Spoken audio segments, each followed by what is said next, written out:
ಸಮಸ್ತ ನಾಡಿನ ಜನತೆಗೆ ರೇಣುಕಾ ಯಲ್ಲಮ್ಮನ ಶುಭಾಶಯಗಳು. ಬಂಧುಗಳೇ, ಈ ದಿನ ತಾರೀಕು 21/3/2025 ಉತ್ತರಾಯಣ ಶಿಶಿರ ಋತು ಕ್ರೋಧಿನಾಮ ಸಂವತ್ಸರದ ಫಾಲ್ಗುಣ ಮಾಸದ ಕೃಷ್ಣ ಪಕ್ಷದ ಸಪ್ತಮಿ ದಿನ. ಈ ದಿನ ಜ್ಯೇಷ್ಠ ನಕ್ಷತ್ರ. ಶುಭ ಕಾಲ ಬಂದು 9ರಿಂದ 10:30ವರೆಗೂ ಮತ್ತು 12ರಿಂದ 1:30ವರೆಗೂ. ನೀವು ಒಳ್ಳೆಯ ಶುಭ ಕಾಲವಿದೆ. ಗಾಡಿಗಳನ್ನ ಪೂಜೆ ಮಾಡ್ತಕ್ಕಂಥದ್ದು ಮತ್ತು ಎಲ್ಲರೂ ದೂರ ಪ್ರಯಾಣ ಮಾಡ್ತಕ್ಕಂಥದ್ದು, ಒಳ್ಳೆ ಶುಭ ಕಾರ್ಯಗಳನ್ನು ಮಾಡಬಹುದು ಈ ಸಂದರ್ಭದಲ್ಲಿ. ಈ ದಿನ 12 ರಾಶಿಯವರಿಗೆ ಫಲಾಫಲ ಯಾವ ರೀತಿ ಇದೆ ನೋಡೋಣ ಬನ್ನಿ ಬಂಧುಗಳೇ.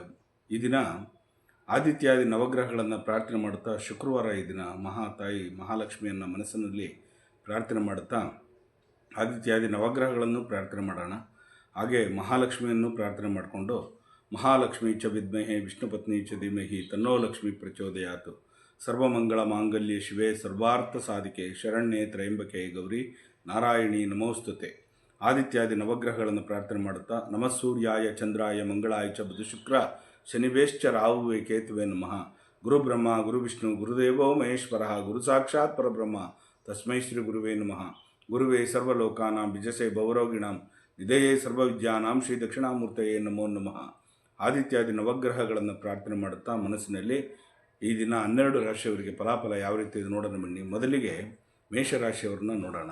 ಮೇಷರಾಶಿಯಲ್ಲಿ ಸದೃಢರಾಗಿರ್ತಕ್ಕಂಥ ಒಂದು ಬಲವನ್ನು ತುಂಬತಕ್ಕಂಥ ದಿನ ಈ ದಿನ ತುಂಬ ಚೆನ್ನಾಗಿದೆ. ವೃಷಭ ರಾಶಿಯವರಿಗೆ ಕೂಡಿಟ್ಟ ಹಣವನ್ನು ದ್ವಿಗುಣ ಮಾಡ್ತಕ್ಕಂಥ ದಿನ ಈ ದಿನ, ನಿಮಗೆ ಹೆಚ್ಚಿಗೆ ಲಾಭ ತರ್ತಕ್ಕಂಥ ದಿನ. ಮಿಥುನ ರಾಶಿಯವರಿಗೆ ಸಲಹೆ ಸೂಚನೆ ಕೊಡುವಂಥ ದಿನ ಈ ದಿನ. ನೀವು ಬೇರೆಯವರಿಗೆ ಈ ರೀತಿ ಇರಬೇಕು ಅಂತ ಸಲಹೆಯನ್ನು ಕೊಡ್ತಕ್ಕಂಥದ್ದು. ಕಟಕ ರಾಶಿಯವರಿಗೆ ಸಂತಾಪದ ದಿನ, ಅಂದರೆ ಇವತ್ತು ದುಃಖಕರವಾಗಿರ್ತಕ್ಕಂಥ ವಾತಾವರಣ, ಎಲ್ಲೋ ಒಂದು ಡೆತ್ ಆಗಿರ್ತಕ್ಕಂಥದ್ದಾಗಲಿ ದುಃಖಕರ್ತಕ್ಕಂಥ ವಾತಾವರಣ ಸೃಷ್ಟಿಯಾಗ್ತಕ್ಕಂಥದ್ದು ಕಟಕ ರಾಶಿಯವರಿಗೆ. ಸಿಂಹರಾಶಿಯವರಿಗೆ ಚಂಚಲ ಮನಸ್ಸು ಇರ್ತಕ್ಕಂಥದ್ದು, ಸ್ಥಿರವಾಗಿರಲ್ಲ ನಿಮ್ಮದು, ಆ ಮನಸ್ಸೇ ಚೇಂಜ್ ಆಗ್ತಕ್ಕಂಥದ್ದು. ಕನ್ಯಾ ರಾಶಿಯವರಿಗೆ ಸಹನೆಯನ್ನು ಕಳ್ಕೊಳ್ತೀರಿ, ಕೋಪಕ್ಕೆ ಉದ್ರೇಕಕ್ಕೆ ಮನಸ್ಸನ್ನು ಕೊಡ್ತೀರಿ, ಖಂಡಿತವಾಗೂ ಹುಷಾರಾಗಿರಿ ನೀವು ಬಂಧುಗಳೇ. ತುಲಾ ರಾಶಿಯವರಿಗೆ ಬೇರೆಯವರಿಗೆ ಸಹಾಯಸ್ತವನ್ನು ಮಾಡಲಿದ್ದೀರಿ, ಇಷ್ಟಾರ್ಥಗಳನ್ನ ಅವ್ರನ್ನ ನೆರವೇರಿಸೋಕ್ಕೆ ಪ್ರಯತ್ನ ಪಡ್ತೀರಿ. ವೃಶ್ಚಿಕ ರಾಶಿಯವರಿಗೆ ಈ ದಿನ ಒಂದು ರೀತಿಯಲ್ಲಿ ಹೇಳಬೇಕು ಅಂದರೆ ಸಾಧನೆ ಆಗ್ತಕ್ಕಂಥ ದಿನವೇ, ನಿಮಗೆ ಒಂದು ಅಚೀವ್ಮೆಂಟ್ ಮಾಡ್ತಕ್ಕಂಥ ದಿನವೇ ಅಂತಲೇ ಹೇಳ್ಬೋದು. ಧನುಷು ರಾಶಿಯವರಿಗೆ ನೀವು ಈ ದಿನ ಬೇರೆಯವ್ರಿಗೆ ದುಃಖಕರವಾಗಿರ್ತಕ್ಕಂಥ ನಡ್ಕೊಳ್ತೀರಿ, ಅವ್ರಿಗೆ ನೋವನ್ನು ಉಂಟು ಮಾಡ್ತೀರಿ, ಸ್ವಲ್ಪ ಹುಷಾರಾಗಿರಿ. ಮಕರ ರಾಶಿಯವರಿಗೆ ಬೇಸರ ತರ್ತಕ್ಕಂಥ ದಿನ ಈ ದಿನ. ತುಂಬ ಒಂಥರ ವಾತಾವರಣದಲ್ಲಿ ಇವತ್ತು ದುಃಖಕರವಾಗಿರ್ತಕ್ಕಂಥ ವಾತಾವರಣ ಆಗ್ತಕ್ಕಂಥದ್ದು.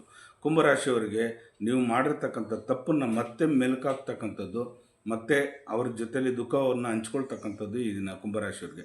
ಮೀನರಾಶಿಯವರಿಗೆ ಈ ದಿನ ಸ್ವಲ್ಪ ಮಟ್ಟಿಗೆ ಸಂತೋಷದ ದಿನ ಅಂತಲೇ ಹೇಳ್ಬೋದು.